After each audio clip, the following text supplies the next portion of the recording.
우선 화를 가라앉히는 방법을 알아볼게요. 첫째, 하나, 둘, 셋, 넷, 다섯, 여섯 이상의 숫자를 센다. 둘째, 심호흡을 하며 3분 이상의 시간을 보낸다. 셋째, 일단 그 자리를 피한다. 넷째, 최소 3분만 걸어도 좋다. 산책을 오래 하면 훨씬 효과가 있다.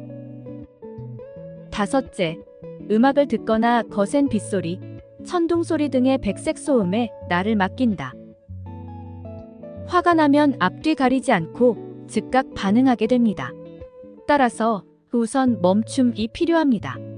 스탑은 일단 물러서는 행동이기 때문에 화를 멈추게 하는 효과가 있습니다. 그러나 당장 화가 가라앉았다 해서 분노를 일으켰던 감정 정보가 뇌에서 사라진 것은 아닙니다. 비슷한 상황이 되면 화는 되살아나죠. 그렇다면 근본적으로 화를 다스리는 방법은 무엇일까요? 첫 번째, 감정의 주인은 나라는 사실을 인지하라. 화를 다스리는 방법이 효과가 있으려면 먼저 이 사실을 인정해야 해요. 상대방은 멀쩡한데 나만 불그락푸르락 할 때가 있잖아요. 내 마음 안에서 일어난 사건이니 나의 문제라는 것입니다. 이것이 문제를 해결할 수 있는 핵심 고리죠. 하지만 대부분은 남 탓을 하게 됩니다. 나는 편안하게 살고 있는데 꼰대 상사가 나를 못살게 굴어서 화가 났다고 생각해버리죠. 상대방을 탓하고 상대방이 바뀌기를 바라는 한 문제가 해결되기는 어렵습니다. 두 번째, 나의 감정과 판단이 틀릴 수 있다는 사실을 인정하자. 어떤 분이 사랑했던 사람과 헤어지게 되었습니다.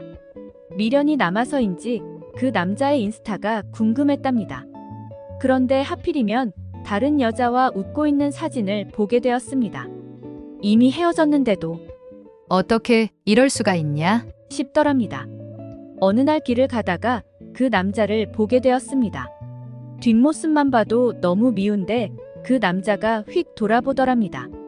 다른 사람이더래요. 그때 그녀는 깨달았습니다. 오해와 착각에서 자유로운 사람은 없다. 마찬가지다. 그녀는 날뛰는 마음의 문제를 해결하기 위해 명상을 시작하게 되었다고 했습니다. 세 번째, 화를 내면 나만 손해라는 사실을 명심하자. 2000년 전 로마의 철학자인 세네카는 화를 이렇게 말했습니다. 한순간 눈과 귀가 멀어 이성의 충고를 외면하며 올바른 것과 참된 것을 보지 못하고 땅바닥으로 와르르 쏟아져 내리는 돌무더기처럼 엄청난 파멸을 자초하는 것. 이라고. 2000년 전의 글인데도 너무 공감이 되었어요. 화가 나면 상대방을 비난하고 욕을 하죠. 그런데 싸움을 하고 화를 내면 화병이 나는 건 상대방이 아니라 나 자신입니다. 내가 잠을 못 이루고 화를 사귀는 그 시간에 상대방은 두 다리 뻗고 잘 자고 있을지도 몰라요. 네 번째, 나를 돌아보는 시간을 가져라. 화를 다스리는 방법은 오랜 세월 동안 인간의 숙제였습니다.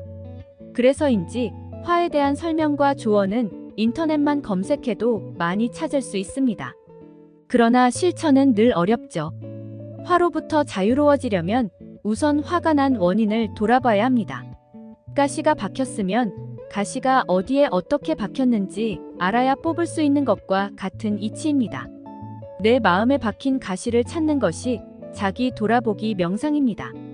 이유와 원인을 안다는 것은 문제 해결의 열쇠를 쥐는 일이죠. 원인을 이해하고 나면 같은 실수를 반복하지 않습니다.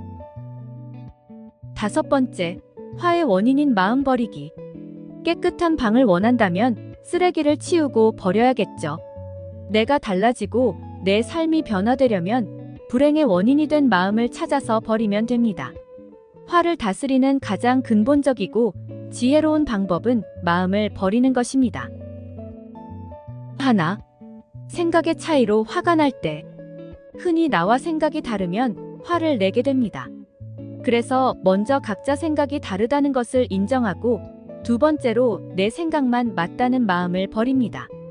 그러면 상대의 생각을 수용하게 됩니다. 내 마음을 버리면 마음이 넓어지고 대화와 소통이 가능해집니다. 둘, 자존심을 건드려 화가 날 때.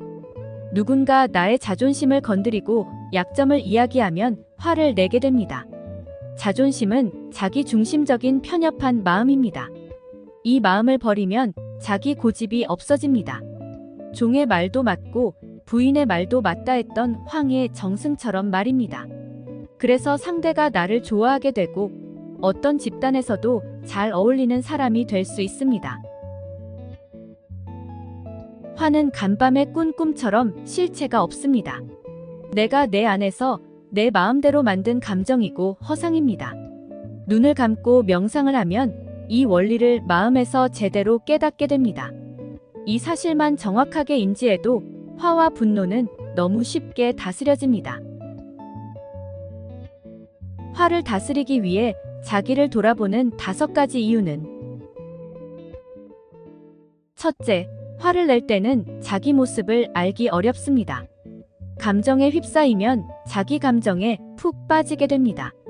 특히 화를 내는 순간에는 내가 옳다고 생각하기 때문에 객관적인 판단을 하기가 힘듭니다.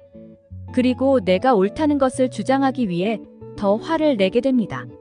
이런 실수를 반복하지 않으려면 자기를 객관적으로 되돌아보는 시간이 필요합니다. 둘째, 화의 뿌리가 버려져야 합니다. 화를 참으면 사라지는 것이 아니라 마음 깊이 쌓이게 됩니다. 참을 만큼 참았다 더는 못 참아. 하는 순간 쌓인 화가 터져 나오는 것이죠. 나는 많이 참는 편이야 하는 사람은 어릴 때부터 참았던 경험이 쌓여서 그렇습니다. 무서운 부모님의 영향일 수도 있고 착한 아이 콤플렉스일 수도 있죠. 자기 감정을 누르는 경험이 쌓이면 습관이 되고 나도 모르게 같은 행동을 반복하게 됩니다. 그러나 아무리 습관처럼 굳어버린 마음이라도 원인을 알고 그 마음을 반복해서 버리면 없앨 수 있습니다. 셋째, 화의 이유를 모르면 남 탓을 하게 됩니다. 사람은 문제가 생기면 남 탓을 하는 경향이 많아요. 이런 태도는 자신을 화나게 한 상대방에게만 몰입하고 상대방이 달라지면 문제가 해결된다고 생각하게 됩니다. 넷째, 화의 원인을 모르면 자신을 괴롭히게 됩니다. 소극적으로 화를 내는 경우도 많아요. 모두 내 탓이고 내 잘못이라고 자신을 비하하고 자신을 괴롭히는 것이죠. 심리학자들은 밖으로 향하는 화를 분노라고 하고 자신에게 향하는 화는 우울증이라고 합니다. 화는 버려지지 않는 한 우울, 불안 등의 모습으로 나를 지배하게 됩니다. 다섯째, 성찰을 하면 내면의 힘이 생깁니다. 나는 항상 나를 돌아보고 있고 자신에 대해서 잘 안다고 생각할 수도 있습니다. 또 자신의 문제를 알고는 있다 하더라도 자기를 직면하고 명상을 하는 것은 귀찮거나 두려워할 수도 있습니다. 혹은 나는 화를 내는 사람이 아니다 라며 부인할 수도 있습니다. 길고양이를 지나치지 못하는 온정이 나의 일부인 것처럼 미운 상대가 망하기를 바라는 심술도 나의 일부입니다. 있는 그대로의 나를 돌아보고 인정하는 용기가 내면의 힘이고 역량입니다. 화를 내면서 살기에 인생은 너무 짧고 소중합니다. 지혜롭게 화를 다스려서 누구나 행복하게 살았으면 좋겠습니다.